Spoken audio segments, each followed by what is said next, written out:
అందరికీ నమస్కారం. నా మ్యాజిక్ లైఫ్ లైన్స్ లోకి మీ అందరికీ స్వాగతం పలుకుతున్నా. నేను ఎప్పుడు కూడా నా లైఫ్ లో జరిగిన ప్రతి ఒక్క ఇష్యూస్, మంచి చెడు మీ అందరితో ఎప్పుడు షేర్ చేసుకుంటూ ఉంటా, తెలుసు కదా.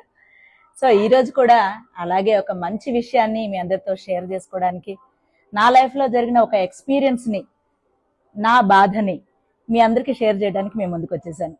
నేను మీ నాగలక్ష్మి.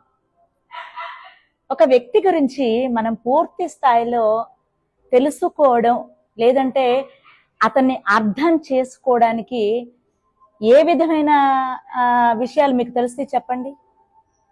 అంటే అతను మాట్లాడిన ఆ విధానాన్ని బట్టి మనకి అతని గురించి అర్థమవుతుందా? కాదు. అతని మాటల వల్ల, అది ఏ వ్యక్తి అయినా పర్వాలేదు, ఆడపిల్ల మగపిల్లాడు అని కాదు, ఏ వ్యక్తి అయినా సరే, వారు మాట్లాడిన మాటల కంటే కూడా వారి చేతలు ఉంటాయి చూడండి, ఆ చేతల్ని మనం గనక పరిశీలించగలిగితే, అంటే వాళ్ళు చేసే పనులు పరిశీలించగలిగితే, ఖచ్చితంగా 100కి అవుట్ ఆఫ్ 99.9% కూడా వారు ఇప్పుడు ఏం చేస్తున్నారు, అలాగే ఫ్యూచర్ లో వాళ్ళ ప్లాన్స్ ఎలా ఉండబోతున్నాయి అనేది మనకి చాలా వరకు అర్థమవుతుందండి. ఇది ప్రతి ఒక్కరూ తెలుసుకోవాలి. కాకపోతే నా లైఫ్ లో ఆల్మోస్ట్ ఇదంతా జరిగిపోయిన తర్వాత తెలిసిందనమాట ఒక వ్యక్తి గురించి. ఒక వ్యక్తి అని కాదు, సమాజంలో అలాగే ఉంది.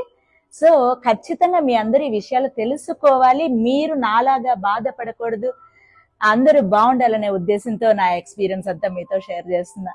అలాగే విలువ లేని దగ్గర విలువ కోసం పోరకలాడటం, లేదంటే వెతుకులాడటం ఎంతవరకు కరెక్ట్ చెప్పండి? వేస్ట్. సో విలువ లేని దగ్గర ఎప్పుడు కూడా మన విలువని వెతుక్కోవద్దండి దయచేసి.